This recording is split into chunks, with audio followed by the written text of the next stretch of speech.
I made this chicken marinara and cheese hoagie like 2 days ago for lunch and promptly wanted to devour another one, so I thought, why not make a video out of it? It's actually fairly healthy for my current goals, and you could easily have this stuff in your fridge ready to go for lunch at a moment's notice. Well, let's make this thing. To start, let's do all our knife prep. First, I sliced half an onion from pole to pole, then I did the same with half of a green bell pepper.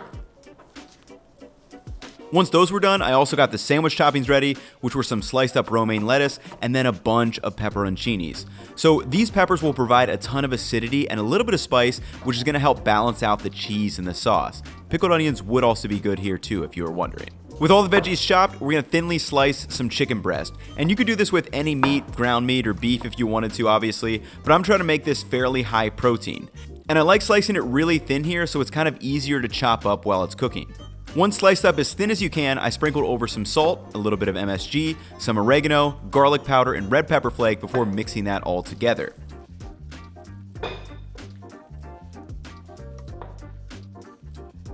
After washing your chicken hands, place a cast iron pan over medium-high heat and hit it with some cooking spray. Once that's hot, you're just going to add the chicken and sear it on all sides until it's cooked through. This should only take a couple of minutes, and try to get it just barely cooked through, and I do like to kind of chop this up into little pieces as I go. Once cooked, you have this deliciously seasoned chicken that could really be used for anything, just stored in a container, but let's make our lubrication for the sandwich. In that same pan, I turned the heat down to medium and added 15 grams of olive oil. Once hot, I add the sliced peppers and onions along with some crushed black pepper and fennel seed. Then you're just going to give that a stir and cook for maybe 3 to 5 minutes, and I'm just looking for some color here and to slightly soften them. I don't want full caramelization, as I do want them to still have a little bit of texture. While those are cooking down, I add a half-used can of whole San Marzano tomatoes that I just blitz into a puree. Then once the peppers and onions are done, I pour in that tomato sauce along with another little pinch of salt, and you're just going to let this cook down while stirring it occasionally until it has thickened up a bit. This will probably take around 7 to 10 minutes. As always, make sure you are tasting the sauce and give it another sprinkle of salt if it needs it, or once again, you could store this in a container in the fridge to have ready to go for a quick lunch or dinner. But now that we have these components ready, let's craft this hoagie.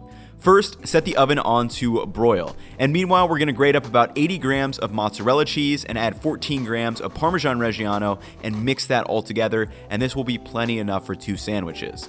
So I do have a really good hoagie roll video. I didn't make them this time around, was feeling a little lazy, and these store-bought ones work well enough in a pinch. And we're just gonna slice that in half and then toss this on an aluminum baking screen to just toast the interior lightly. With the bread done, slather just a bit of sauce on both sides of the bread for lubrication purposes. Then next, we're gonna get a heaping handful of the chicken and away the container. This ended up being around 120 grams of cooked chicken for 1 sandwich. Lastly, hit it with plenty of those onions and peppers with the sauce combined and sprinkle half the cheese mixture over the top.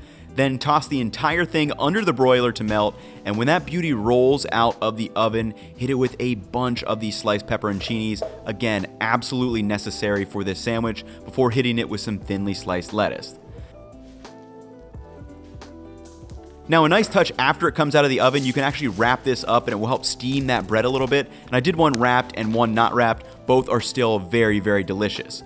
And the macros on this thing are 644 calories and 63 grams of protein, which is actually a really great meal for my current health and fitness goals. It's probably not the prettiest sandwich in the world, but holy smokes, my brother and I devoured these things. I'll catch y'all in the next one. Peace, y'all. It's got some slop to it.